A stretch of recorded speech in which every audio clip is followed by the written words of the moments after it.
All right. With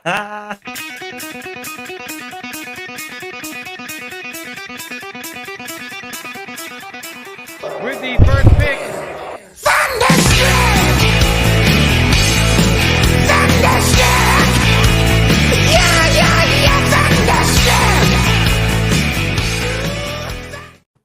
Welcome into the Fantasy Rant podcast presented by Stadium Rant. Check out Stadium Rant on YouTube and social media platforms. We got tons of great content on all of them there. Make sure to give us a follow and a like. Goes a long way for us. All right, tonight we got a full house. We got Evan, Mason, Lee, and myself here to break down what we saw watching some Caleb Williams tape. And we're going to run our first rookie mock draft. Plenty of those to come. But let's just get right into it. Rookie evaluation for Caleb Williams, the hot topic right now, likely to go the 101. USC lists him at 6'1", 215, 2022 Heisman Trophy winner in all three of Mel Kiper's, Daniel Jeremiah's, and Bucky Brooks' mock drafts. Caleb Williams going 101. All right, I'm going to kick it off, send it over to Mason. Mason, let's start off just some statistics that you saw that stood out and some positive attributes that you saw when looking at Caleb Williams. I'll just go over some positive attributes. One thing that I saw from him is that he can throw well on the run. Yeah.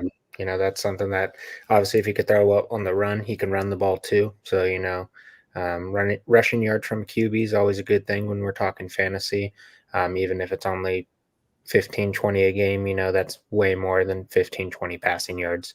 Some more upside, I saw that he can typically handle the pressure really well. Whenever there's blitzes, he doesn't seem to collapse too hard, which is a good thing to transition to the NFL when you got guys that are going to be way stronger, way bigger coming at you. That's something that you can look forward to as a good sign going to the NFL. And then another thing is just his arm talent he's shown his arm talent throughout all his years in college. He's got the strength, he's got the accuracy, whether it's short, mid, or long range. He's proven that he's not particularly weak at any of them.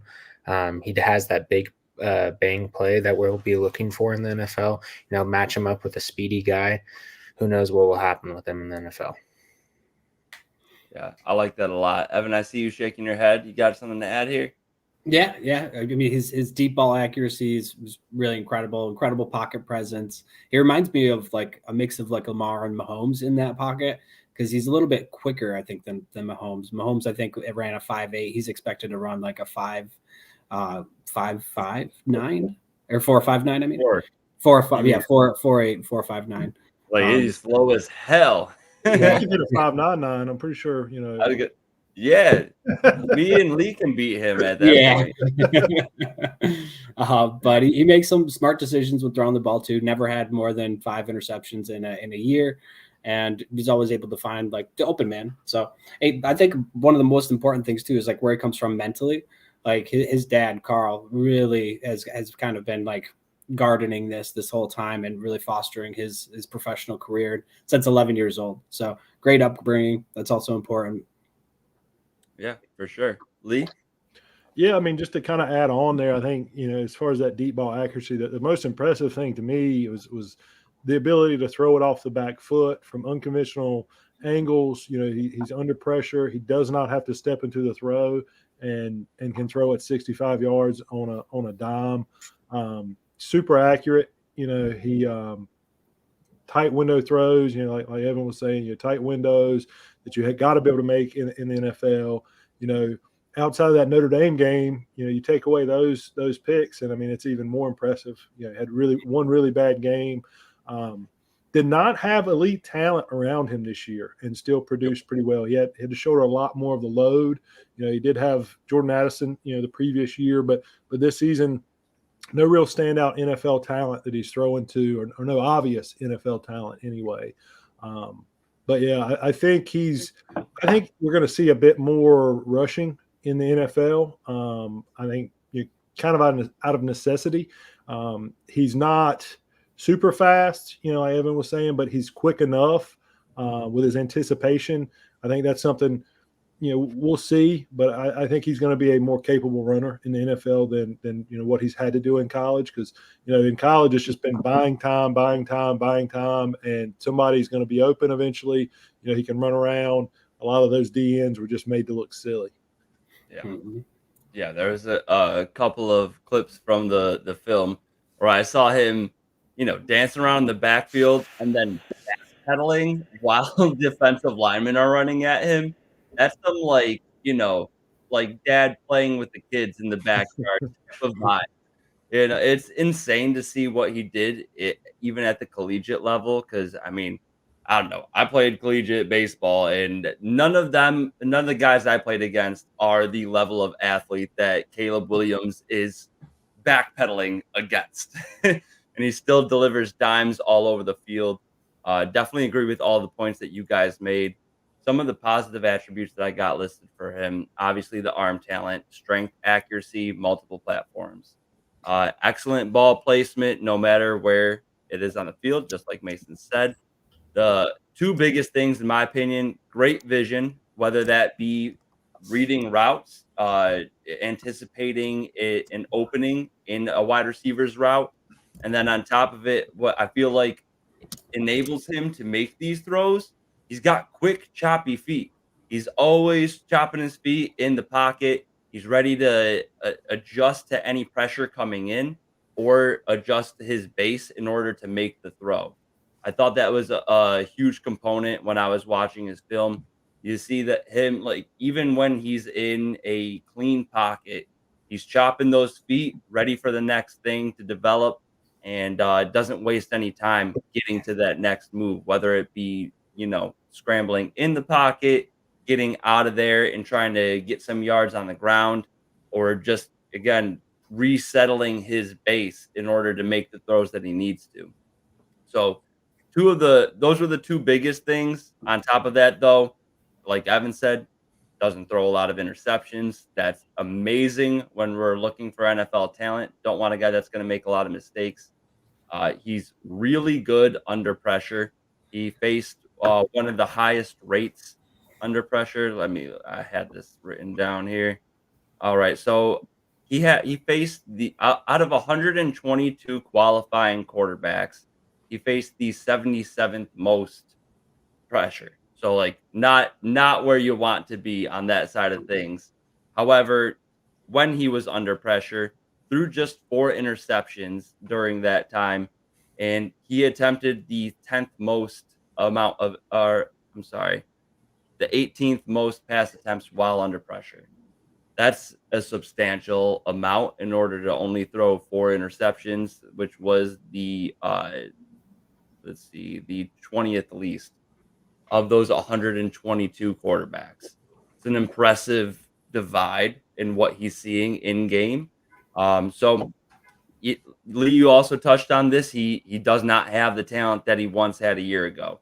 Offensive line, not what it used to be. Very middle of the pack. No great wide receivers to throw the ball to. Really kind of up to him to play that like Josh Allen style hero ball. He is not Josh Allen. Don't get me wrong. I'm not saying that, but he has the ability to extend plays, let his wide receivers get open, and has the vision to throw it to them.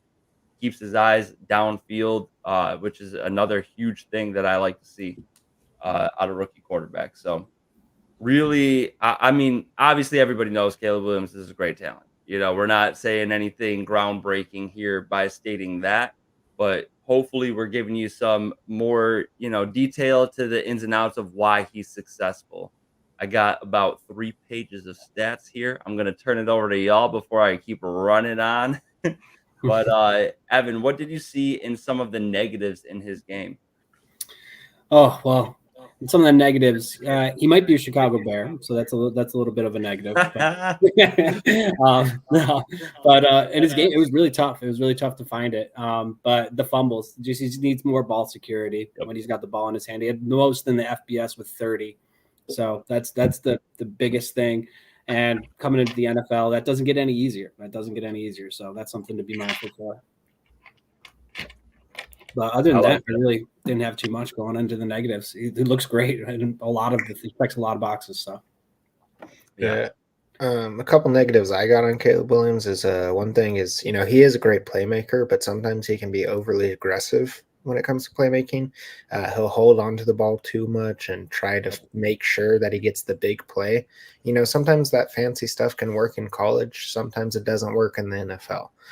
If you're holding the ball on for the ball too long in the NFL, it might end up in a sack. Your guy might not get open. You might be forcing too many. The picks could be there. Another thing is his footwork. It's not necessarily foot. He's shown that he can throw without necessarily the greatest footwork. But NFL difference. But footwork can be fixed, definitely 100%. And then the last thing I got is that he's only 6'1", which is pretty short for an NFL starting quarterback. Dude, you nailed exactly what I have. I'm going to jump in here because that's like all of my notes. Like what holds on to the ball too long, tendency to play hero ball sometimes. Sometimes it's necessary, but sometimes it hurts your team. He had the specifically in under pressure out of those 122 quarterbacks held on to the ball by far the longest, 4.4 seconds before the time of throw. Even in a clean pocket, he was 90th of 122 quarterbacks, holding on to the ball for 2.5 seconds. And then just overall, his time to throw was 3.69 seconds. That's too long. I get it. He's in college. He doesn't have the playmakers around him. You need to do that sometimes. But if that becomes a habit of his in the NFL, he's not going to have that long to make these plays. And as slippery as he may be, as agile as he may be, he doesn't have like blazing speed. So he's not going to be able to just run away from these DNs like he has been able to in college. And then just to reinforce some of the things you said, he is incredible at making those off-platform throws when his feet are moving around. However, he does sometimes rely on that when he has a clean pocket. Sometimes he can set his feet and decides not to because he's had so much success. Why set your feet when you can throw it right now? But you need to set your feet. You need to get the mechanics right when you have the time to. So, and then, just like you said, 6'1", not very tall. So, nailed everything that I had there. Lee, what do you got here for some of the negatives? Yeah, so I mean, you guys really hit on the majority of it. Same thing that I had. And I mean, the disclaimer that we are being pretty nitpicky for a guy who had 72 touchdowns to 10 interceptions over his last 2 seasons in college. But, that's kind of the process. You have to look for those negatives. Just to kind of extrapolate a little bit on what Mason and you said, Dan, I think not trusting his first read, not taking what the defense gives him, like Mason said, always looking for that bigger play. In the NFL, you have to take that open, 6-yard crossing route a lot of times and, dink and dunk your way down the field. I do think if he's constantly looking for the big plays, it is naturally going to lead to more interceptions because you're playing against a much better defense, a better secondary in general. And then the other thing I think, kind of to Evan's point about the fumbles, but not just fumbles, he's going to open himself up to getting hit a lot more. If he continues to hold on to the ball that much. At his size, he's 6'1", he's a little slender. I would be concerned that if he's doing that, injuries, he gets hurt potentially. The other 2 things I would just point out. Really quick, everyone take a drink. There's a siren in Seattle. Yep. The siren's in Seattle. Drink. New rule. Spear's going to be going quick. Yeah, I don't have one more. So I have to rename the podcast. So these 2 kind of go together. But if you watch the Notre Dame tape, that's the one that really stands out if you're looking for negative. Notre Dame was a good defense this season, but not a Georgia or a Florida State level elite defense. And they really – and everybody's going to have a bad game. So don't read too much into it.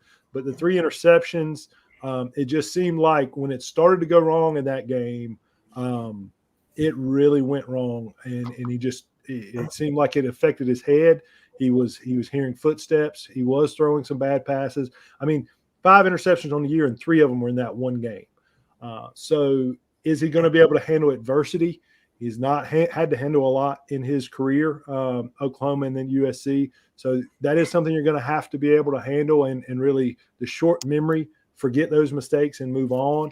For a guy who hasn't committed many, again, it's being nitpicky, but how is he going to react in that first NFL game when he throws a really bad pick six?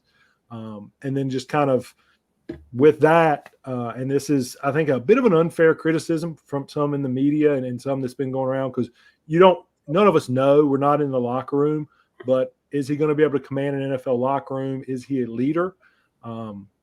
It seems like he did fine doing that in college, but, that has been, kind of the chatter amongst, a lot of media and that remains to be seen. But I think with his talent, guys want to win and they'll see that, he gives them a chance to win week in and week out. So I don't see that being a problem, more so just being able to overcome adversity. Yeah, no, that makes sense. Yeah, like you said, he hasn't ran into too much of that in his career. One thing I wanted to touch on before we move on to the next part of this breakdown, I got a bunch of one of the things I noticed, we talked about it all, the deep ball stats. He's able to hit on these 20-plus yard throws very consistently, sometimes to his detriment. Sometimes he holds on to the ball too long, takes an unnecessary sack when that quick hitter was there for him. But some of these deep ball stats are just downright impressive. Out of 82 qualifying quarterbacks, so I put the minimum at least 40 passing attempts of 20-plus yards. Again, that gave us 82 FBS quarterbacks. So of those, he had the 16th most attempts, not crazy high, just at 66. He had the 5th most completions, 5th highest completion percentage, 5th most yards. He had the 3rd highest yards per attempt. So it's not just like he's just taking these, like, just barely hitting 20 yards. Like, he's throwing the ball downfield. And then his touchdowns, he had 15 touchdowns to 2 interceptions on passes of 20-plus yards. That is huge. A guy that's not going to turn the ball over. However, the big negative, and we touched on it earlier, again, the most time to throw during that time, that is both a positive and a negative, depending on how you look at it. The guy can create time. He can manipulate the pocket in order to use his blocking and get the most out of it, let these wide receivers develop in their routes.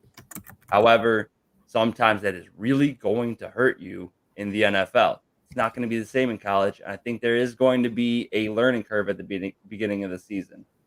So overall, I think we hit the positives and the negatives in his game. All right, Mason, if you had one ideal, it does not matter where this team is in the draft, you could have him land on any team, where is he going? I'm going to say the Minnesota Vikings. Amen. Yep. Because, I mean, when you look at it, look at the weapons that there is in Minnesota. You got JJ, Addison, TJ Hawkinson. And, I mean, I don't know KJ Osborne's contract, but if he's still there next year, I mean, he's a good third, even wide receiver. And then, I mean, honestly, when you think about it, Kevin O'Connell, the only quarterback he's ever had with true expectations has been Kirk Cousins. So, to bring in a rookie quarterback that's really going to be Kevin O'Connell's, like his true first baby quarterback, if it's kind of a way to put it. It's his baby. Oh my God, that's so cute. But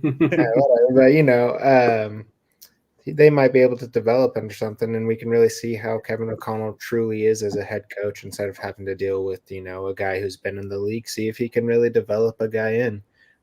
But I mean, when you talk about it, like JJ has made big plays for years, and if Caleb Williams does feel a little bit more pressure of the NFL and makes these tiny little bit error throws, but we already know that he's got good enough accuracy, JJ is going to fill in for that error for Caleb that Caleb Williams will make. And I mean, Addison could also be doing the same. I just think it'd give him the best position in a team that honestly might be needing a quarterback this year if they decide to move on from Kirk. They're dropping Jaron Hall off at the fire department. That happens. I like that. Yeah. I completely agree with the Minnesota Vikings. It's just young, amazing talent on that team.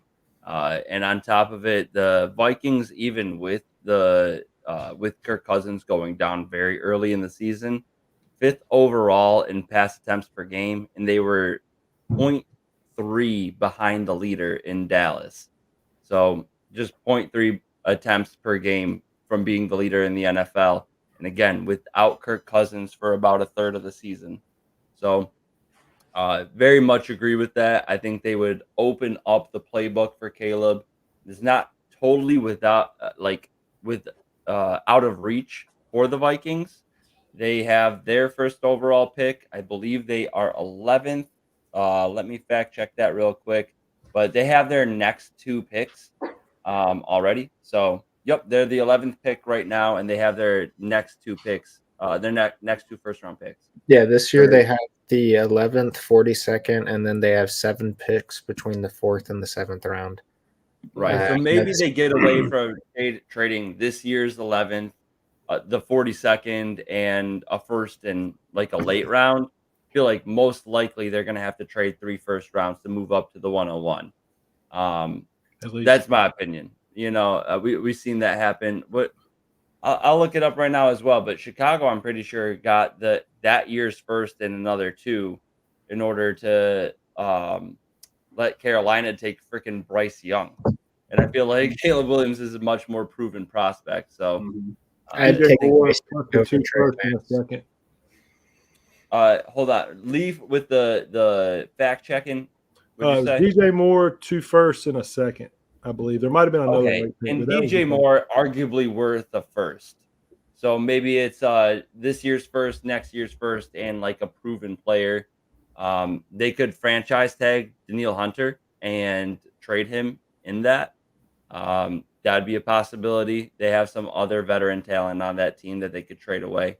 So I do like your pick overall, though. Vikings, absolutely ideal for Caleb Williams for both short-term and long-term success. Yeah, Lee, did you have the Vikings too? The Vikings were my next to the top one, but I have one above that. I like it. I'm excited. Let's hear it. All right, so completely out of left field. I mean, this is fantasy land. I don't know how they would make this happen, but the Miami Dolphins and Mike McDaniel's offense with Tyreek Hill and Jalen Waddle. If you take out Noodle Arm Tua Tagovailoa and you put in that cannon, they would break the scoring records. Yeah. Again, I mean, it's out of left field. I mean, they would have to find somebody that really loved Tua and still trade a ton of picks. I hope that's not Washington, assuming that the Bears stick with Fields. But, in an ideal situation, I can't imagine a better one for a guy with such a good deep ball. Yeah, the best receiving room. So wherever the best receiving room is a great landing spot for him, honestly. Yeah, and the deep ball point is great. We all touched on it, but you're right. Like Miami takes advantage of those deep shots the most. So if you can have a guy that can throw off platforms and still hit wide receivers in stride 50 yards, 60 yards downfield, that would be pretty ideal. I still will stick with my Vikings pick just because the youth in the talent.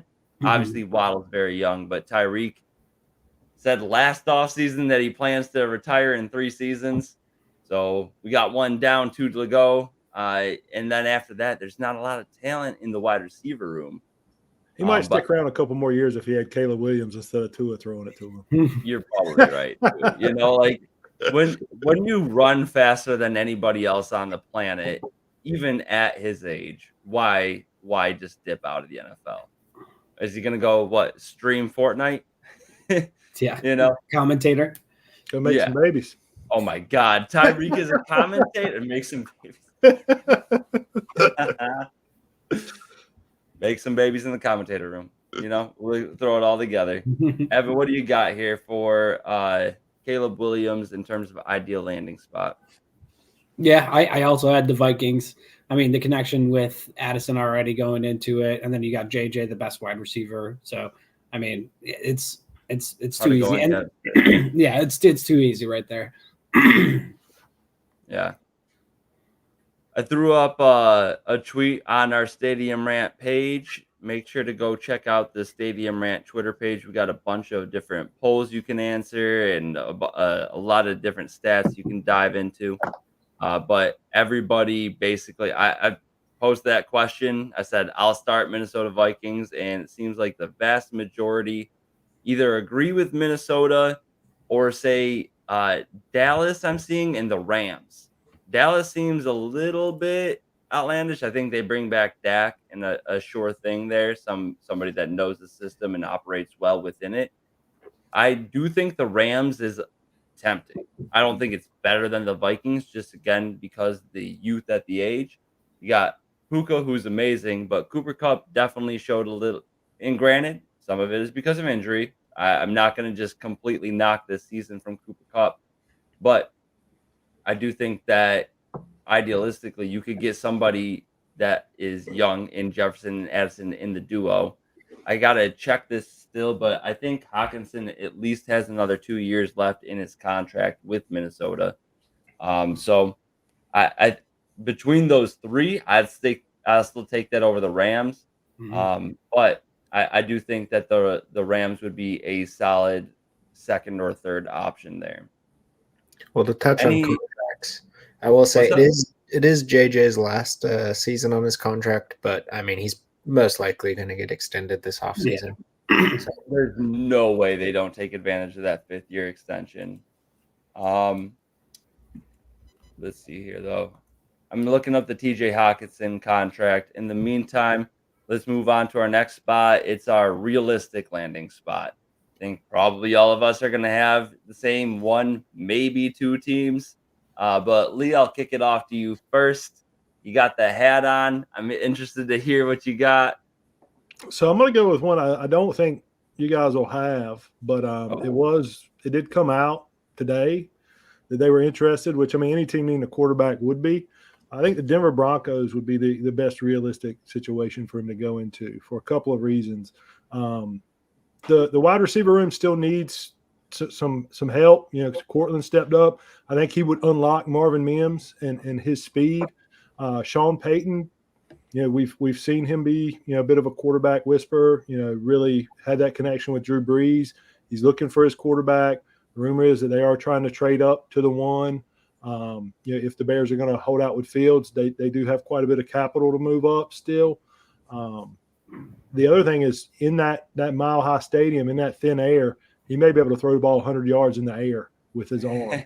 So I just – of the teams that, you know, if nobody makes a trade, obviously I'd love to see him in Washington.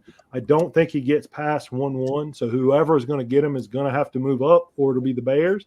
I don't necessarily want Washington to give up a bunch of capital just because we've got so many holes to fill. But I could see him going into Denver and just completely changing the culture overnight and making that a dynamic offense. I mean, I could see it with the need, but they don't have a second this year, I believe. And so, I mean, in order to get that would probably almost definitely mean 3 firsts in a row. And I don't know if they would do that after, you know, 2 years of committing to Sean Payton and Russell Wilson. I'm not sure Broncos would necessarily do that yet. Patrick Surtain was the rumor that they're willing to trade Surtain with some picks to move up. That's value. That is crazy too, because like out of all of the positional values, I would say cornerback and D end are probably the next highest after quarterback, maybe wide receiver, depending on how exceptional the talent is. But overall, it's a passing league. You need your quarterbacks and wide receivers, and you need your cornerbacks to stop them and D ends to rush it. So Surtain overall, this quick side note here, where would you take Surtain in terms of, let's say you're a GM, the entire league gets to start up with the draft, you need a cornerback, you have your options. Where would you rank Surtain as a cornerback in the NFL? Second. I would have a hard time putting him past 3. I'd put him at second. Just Sauce would be the only one I'd take in front of him right now. Right. Yeah. So I personally, even with all of the promise of Caleb Williams, I would have a hard time moving on from Surtain in that situation. I feel like their defense really started to click at the end of the season.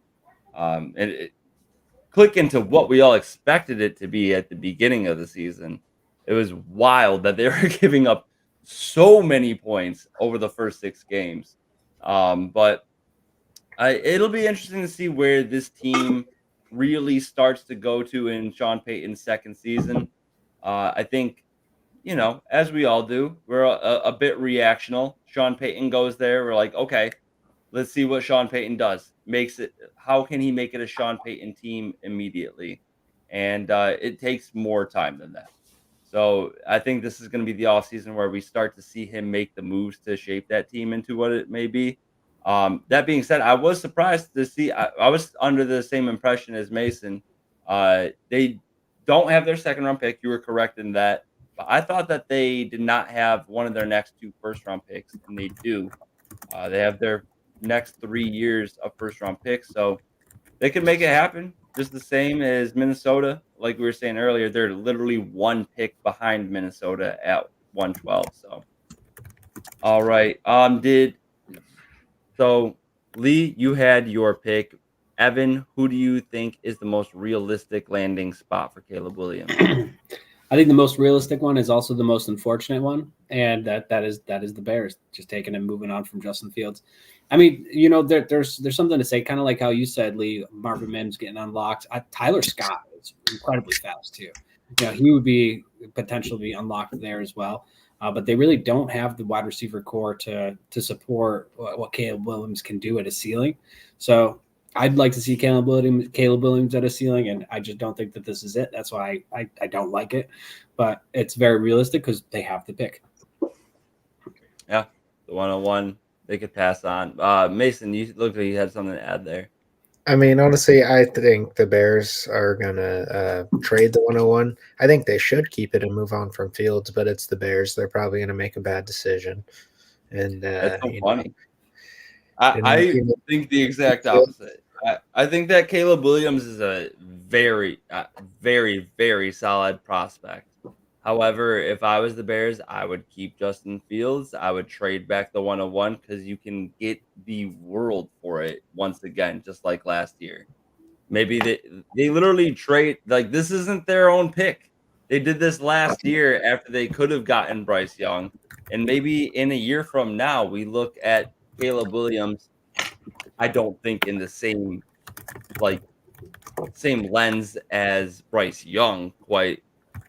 But I do think that we could look at him and be like, okay, this wasn't as surefire of a 101 pick as we might have thought it was. They trade it to whoever, like literally it could be any team.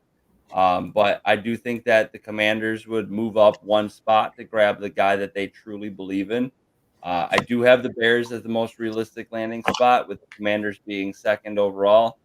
And that is just because of their draft picks here. But both of them are, in need of a reset. That'd be the only argument I would make for the Bears, is that I don't think this team is a year or 2 away from having their franchise quarterback and making a Super Bowl run.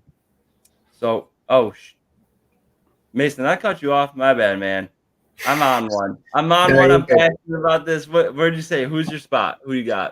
It's the same as my ideal, and I'm honestly going to say the Vikings as well. And this is only if Cousins is gone, because I think they're going to look at it and will a quarterback be at the 11th overall pick? Yeah, but it might not be the type of quarterback they're looking for. I could see them moving up, getting Caleb Williams, because honestly, he could be ready to contend within a year. And that team has shown it can contend. Even if they don't contend a lot in his rookie year, I think he could show a lot of promise with that offense that will attract a lot of free agents in the next offseason and can turn the Vikings into a really good team, to where they don't necessarily need the rookie picks, because you already look at their offense. They already have a lot of the, playmakers. So as long as at the receiving end, and you get running backs in the 3rd or 4th round, so you don't necessarily need the first to get a better running back. So I can realistically see them doing it if Cousins is gone. If Cousins is there, I could see like Atlanta trading up maybe.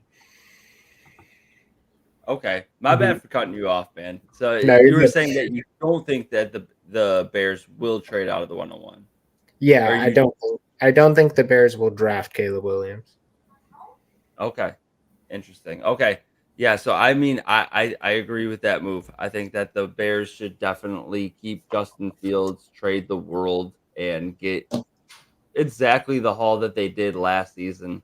Especially if they can keep on choosing their trade partners correctly Mhm. and get these early round picks the next season. Why not do that and gain another first round pick at the bare minimum, maybe plus another player? I am also a Justin Fields truther. That is just the reality of it. You Mhm. know, call it what it may be. He is on my dynasty squad. I am an Ohio State Buckeyes fan, so maybe it's a homer pick. I think that I am high on him because people are so low on him. Do y'all see this hate on Twitter all the time for Justin Fields? Literally, the guy throws the ball away because he's under pressure or something, and then they're like, someone will tweet in the moment, like, can't get it done. Like, get out of here. He has one of the worst offensive lines. He has one singular wide receiver that can get the job done. And Cole Kmet, let's be honest, he's like middle of the pack at best as a tight end. Mhm. So if they surround him with some talent, I would love to see it. I would personally love to see the Bears trade back one pick. The Commanders get Caleb Williams. Caleb Williams lights Terry McLaurin on fire, gets Jahan Dotson back to where he should be, and then the Bears use that 102 to take Marvin Harrison, Justin Fields, DJ Moore, Marvin Harrison, light the world on fire, and my fantasy team to beat the shit out of Evan. Let's go. Yeah, we'll see about that. That sounds like You need more than him. He is him. He is him. Mhm. Listen to me right now. We made a bet right now too. So next 2 years, if we got to split it the bare minimum, and I will win the bet. We took 3 years. I just got to win one out of the 3 years. I was straight rebuilding 3 years ago. You're like, you will not beat me in the next 3 seasons. I was like, I will beat you. We'll see. We'll see. Let's make it happen, NFL. Listen to me right now. Make it happen. All right, player style comp. Who do you got for a player style comp for Caleb Williams this season? I got Patrick Mahomes. Just the way he looks. Like, I'm not saying he's going to be as good as Patrick Mahomes, but It's like, just me.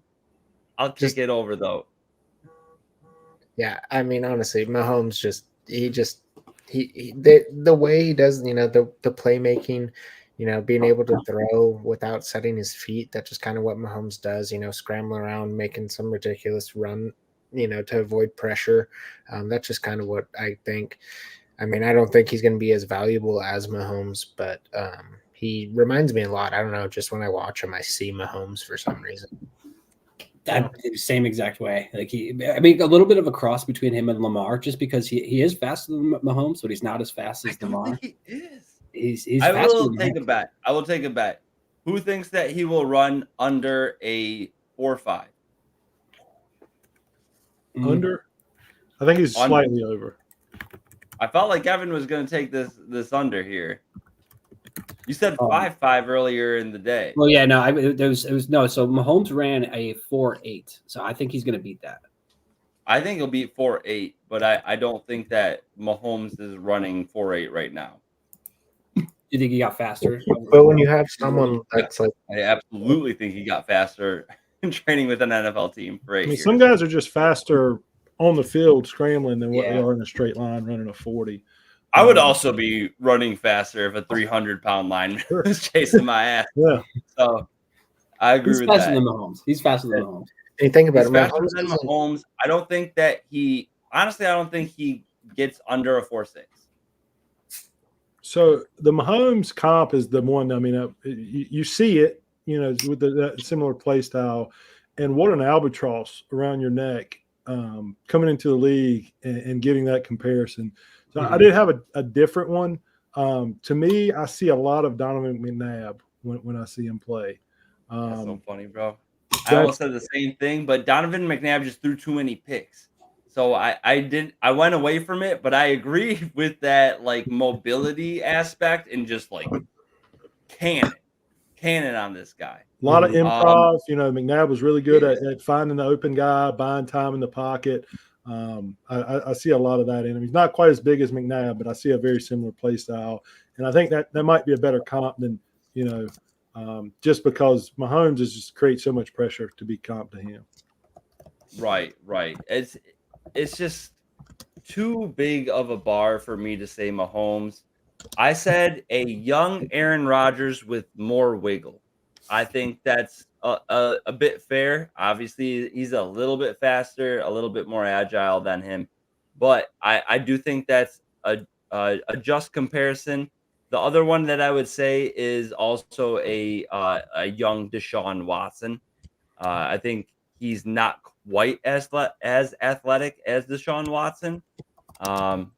But I do think that overall this play style, the want to always hit the home run ball, and the cannon for an arm are all fitting for him. We're gonna skip over production comp.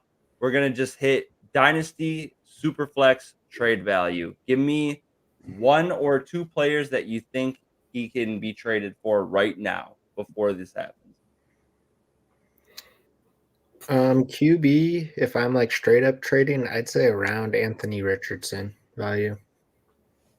That's One kind guys of I had named. I agree with that. I don't know Evan? if Anthony Richardson could even move the needle for him.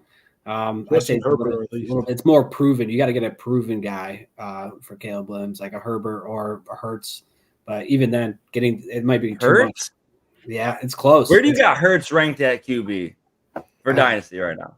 For Dynasty right now? Probably like top 4. He's my QB3. He's still above Lamar for me. Still goes for me, Allen, Mahomes, and then Hurts. Mm-hmm.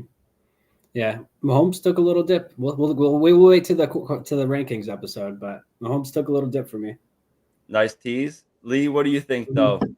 Yeah, I mean, Herbert was the guy that came to mind. I feel like I think you have to trade a top 7 quarterback. I don't think Trevor Lawrence would get it done, just with the up and down. He would be one that I would trade Trevor Lawrence for Caleb Williams if somebody would take that. Mm-hmm. I think from a pick standpoint, 3 firsts. Okay. So it sounds like we're pretty much all in agreement because I have Lawrence, Prescott, Murray, Richardson would all be smash accepts. I'm taking Caleb Williams. Yeah. I have maybe Justin Herbert. I think I would personally take Herbert just a small step above. He's already proven he's already been there. He just needs some talent around him to stay freaking healthy. Not the word I was going to choose, but freaking healthy. And then Garrett Wilson and Amon-Ra St. Brown at wide receiver. And then I said literally no running back or tight end at this point. Yeah. Even in the tight end premium would get the job done. This is plus picks. Real quick, I know we need to move on, but would you trade, because I've considered making the offer, would you trade Joe Burrow for him? It's also borderline. I would say no.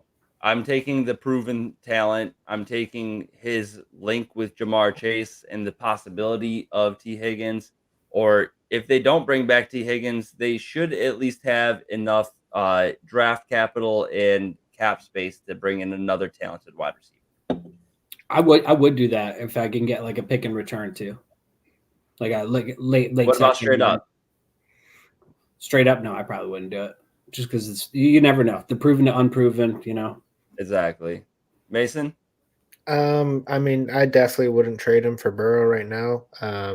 Maybe if once the draft happens, if he falls on a team that's perfect, then maybe that's why right now I was saying Anthony Richardson, because what if he falls into if he does go to the Bears, my value on Caleb Williams is going to go down. Or God forbid the Patriots somehow. Yes, something like that. I mean, if he goes to the wrong team, his value is going to go down, and that's why I am a little weary trading for that until the NFL draft.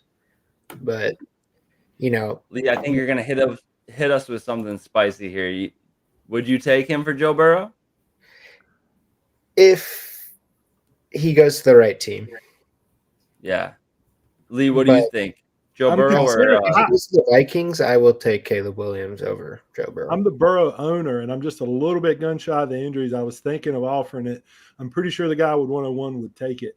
But I like Evan's idea of maybe trying to get an additional pick. I'm still unsure. I want to see where he lands, but it may be something I send out. I'm kind of I'm thirsty to make a trade. So I'd probably even do it for a third on top of it. okay, even as low as the third. That I hear you there. All right, we don't got no more time. Everybody, turn your draft sounds off if you got them on. We're running this rookie mock. Let's get it done in 15. Mason, you are first up on the clock. We've been talking about a lot about this one man. Who do you think? There we go, Caleb Williams. We're not going to touch him too much because we just spent 45 minutes talking about him. So you made it easy for me. I'm taking Marvin Harrison. I think if any of you guys are out there with the 101 and you have solid quarterback play, which is not likely because you're the 101. And again, this is a super flex PPR draft in case you aren't watching it on YouTube. If you aren't, check out the YouTube. You know, a lot of entertainment here going on. So, the AI is drafting. Oh crap! All right, guys. So, Mason, you are up next. All right, we got Caleb Williams at the 101, Marvin Harrison at 102. Lee took Jaden Daniels at 103, and Evan took Malik Neighbors at 104. I was really hoping Jaden Daniels would fall. I'm not a big fan of Drake May, honestly. Otherwise, I would have taken him. But in the real draft, I prefer May at 2 for Washington, but for fantasy purposes, the rushing ability, too much to ignore. Yeah, 100%.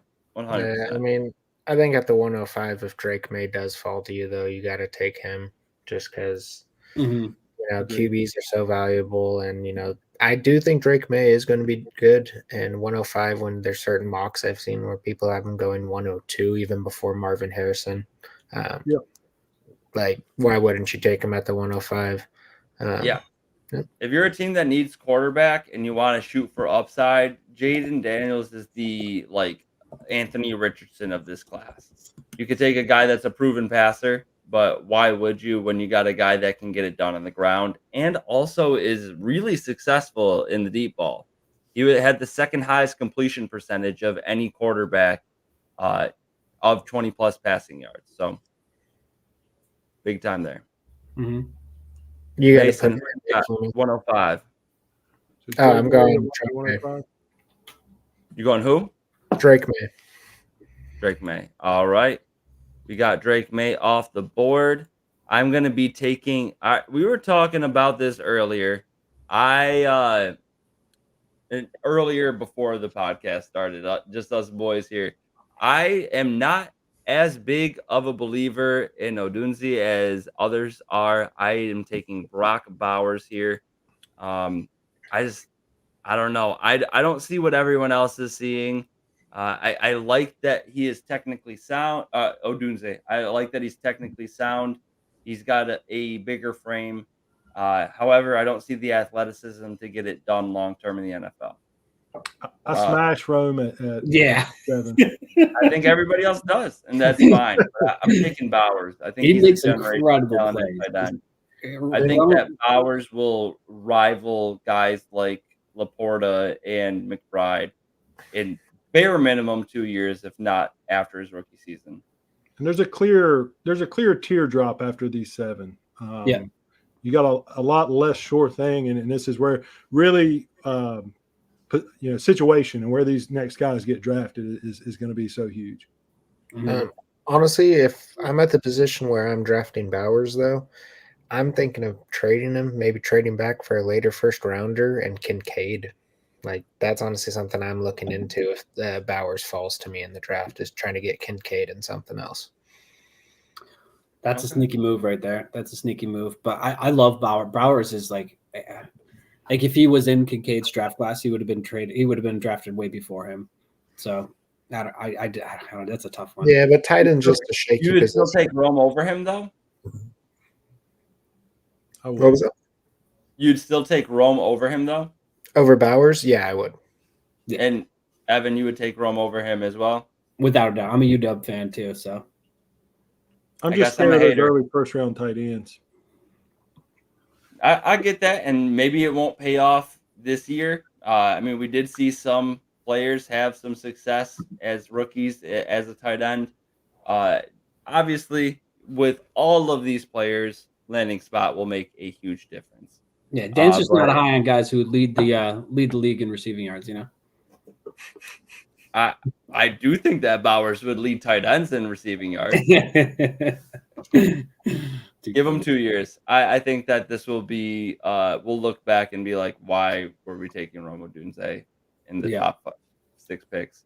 And But I'm gonna I go digress. here. Is it not me, so? Yes, sir.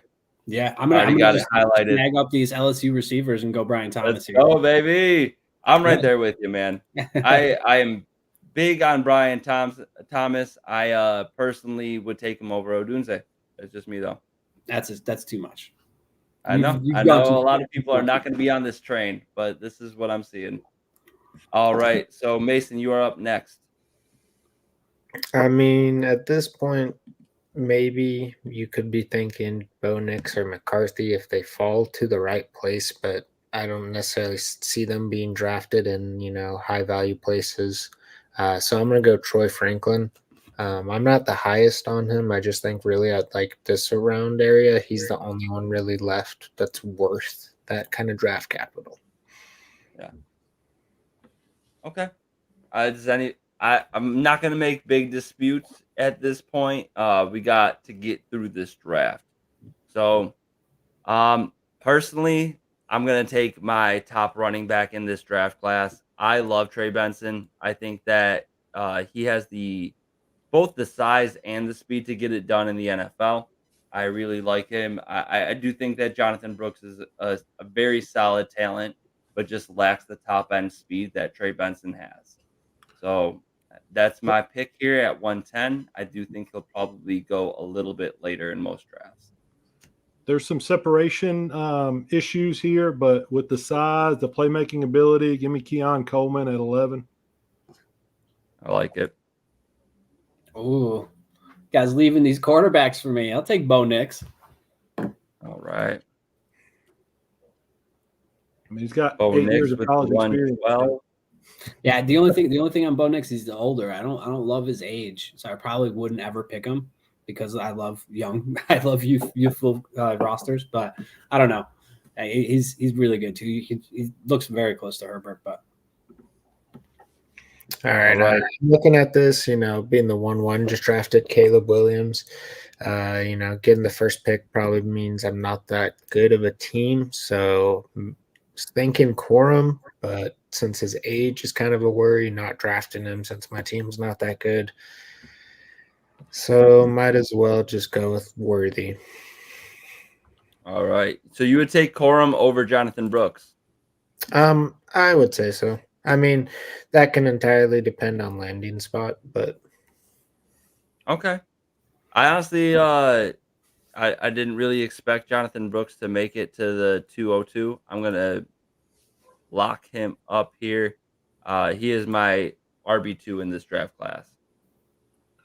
Lee, who do you got? So you guys left me my RB1, and there's going to be a lot of debate and, of course, situation. But give me the guy that's 6'2", 245, and 20 years old, Braylon Allen. Yeah, he's the second round sleeper for the running backs for sure. I agree with that pick. That's a great pick. In case you guys haven't seen, 245 is going to get it done in the NFL. I do like the pick a lot. I didn't expect him to go quite this early, but an RB1, that is saying something right there. The age is a big thing, but I think the size, he's going to be a goal line pounder. It's tough to find. If you can get a guy who's in a committee who's getting all the goal line work and he's only 20, I feel like there's a lot of value there. No, I agree with that. I just didn't expect him to go this early off the board or him to be anyone's RB1. I do still like Trey Benson and Jonathan Brooks over him. But Allen's not a bad pick. If you just got a guy that's going to fall into the end zone, 6 to 10 times a year, that's going to make it worth it in fantasy. All right, Evan, you got the 204. Who are you taking? I'm going to take Michael Penix here. Ooh. The man loves his QBs. Yeah, I mean, Bo Nix fell to me. He should have been taken earlier, I believe. But I love Michael Penix too. I think that both of them should be drafted right around the same area in the late first. Yeah. I mean, you also have Tua on your team. You're locking down all the lefty QBs. Yeah, The man loves the herky jerky motion. Looks better on the highlight reels, you know. All right, Mason, who you got at 205? And I was debating him in the last pick, so I'm gonna just take Corum here. Yep, I was already locking that one in for you as I saw him. That leaves me with my guy. I would already lay stakes on him as my guy going into this. Where is he? There he goes. Xavier Legette. I do think that he has just the raw physical athleticism to get it done at the next level. The coaches will get a little bit more work on his route running. I don't think that is his main, positive attribute. We'll touch on it more, I'm sure, as we continue to do these rookie breakdowns. Xavier Legette is one of the guys I am very excited to see play in the NFL. Mm-hmm. I don't love him, but with the age factor and very likely first round draft capital, I feel like I got to take JJ McCarthy here. Yeah. Okay. I'm not a big fan of him either. I agree, though. It's a good, smart move. Yeah, I don't think in a normal draft, a super flex draft, that he would fall that far. But yeah, I'm not as big of a believer in him either. But yeah, I just think what is that, the 207? Or yeah, I think at the 207, you got to take him there. And I was hoping he would fall to me too. You let him fall to me. Adonai Mitchell, love Adonai Mitchell. He's honestly in the same tier as Legette for me. They're both very similar to me. He's my pick if I don't take JJ there. That's the Yeah. guy I was looking at, so that's a good pick. Explosive, 6'4". I mean, right around 200 pounds. What we want to see. I like it. I mean, right. I would want to take a receiver here, but already drafting one, I'm going to go ahead and go Shipley. All right.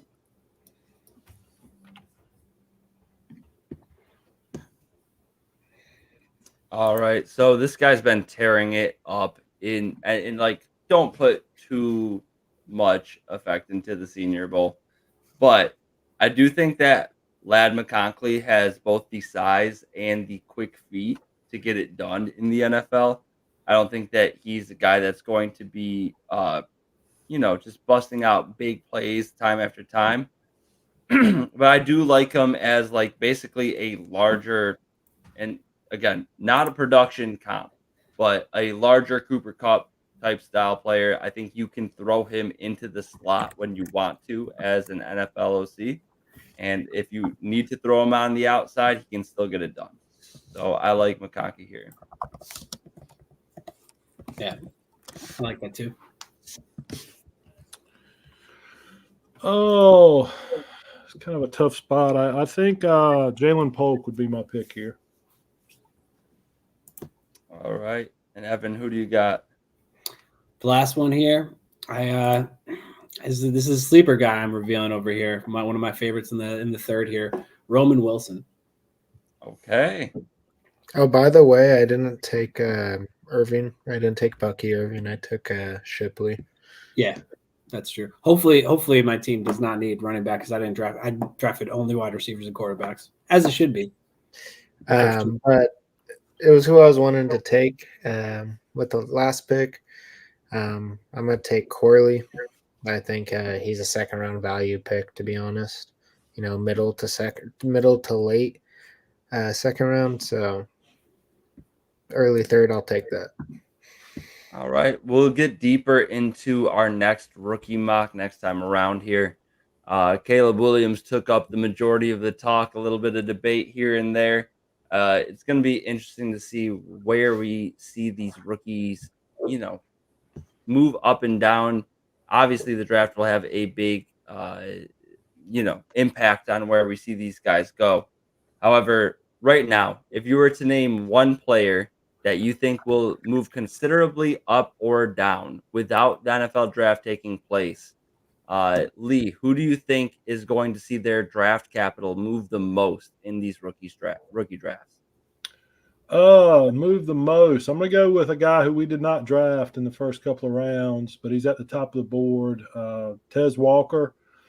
He's an explosive receiver. He only had 6 games at Carolina. He's a guy who he's very much a superior player than Josh Downs, in my opinion. And we saw Downs move up some. I mean, there was some talk of him being a first-round pick. He ended up being a second. I know Tez is projected more around the 3rd right now, but I could see him being a high second. There's a lot of receivers out there, and that's kind of watered down his draft stock right now, but I think he's going to shine at the combine. All right. I like that. Mason, who's your pick? I'm honestly going to say Braylon Allen. Lee drafted him a little earlier than where, a lot of draft boards have him going right now. I really see him actually going around there just because, like you said, the age. He's the goal line work will be there. If he goes to the right place, I feel like if he goes, all it takes is him going to the right place, and that's with all running backs. And just if he goes to a decent place, that and a mixture of the age, he's going to boost up in value a lot. 100%. Evan? Yeah, I'm going to go with my last pick over there, Roman Wilson. I think that he's going to surprise a lot of people. I think that he's somebody that not a lot of people know a ton about right now, but he won the championship with JJ. So, and some of the plays that he makes are just incredible too. So, somebody to keep an eye on. Oh, hey, before we end it off, Lee, there's been a rumor that dropped that Dan Quinn will end up being the head coach of the Commanders. I did see that. We need like a breaking news button. I was about to drop it. Yeah. The way it's went, I kind of felt like he was going to be the guy. When McDonald went, when Johnson canceled on him as they were on the plane to interview him and Aaron Glenn, and Slowick went back to Houston. It seems like it was almost Quinn by default. There's a lot of Washington fans that are very angry about that, but I'm willing to give him a chance. There's so many similarities with Ron Rivera. I think that's why a lot of the fan base is maybe a little disappointed, but he's a leader of men. I think the offensive coordinator at this point is going to be the biggest hire, of course. And I can't put my finger, maybe Brian Greasy for his offensive coordinator. There's a chance Bieniemy keeps his job now, though. I still can't get over the Buddha boop. Who was that? No, for real. Who was that? That was me. That was you. So I like that you even like preemptively dropped it for your own take. Breaking news from me. All right. So my guy, I already talked about him, Xavier Legette. We'll talk more. We're gonna have a lot of these rookie mock drafts coming up. We're gonna have some. I just want to say super flex, but not just super flex. Startup mock drafts. We're gonna have some startup mock drafts going on here in the future. More rookie breakdowns, deep dives on these guys you need to know more about. So make sure you stay tuned. Every episode, Wednesday, live tuned at 8 p.m. Join us here on YouTube. We're here for a good time, man. Bring a drink, have some fun. Let's go. Off season time, baby. Niners go Super Bowl.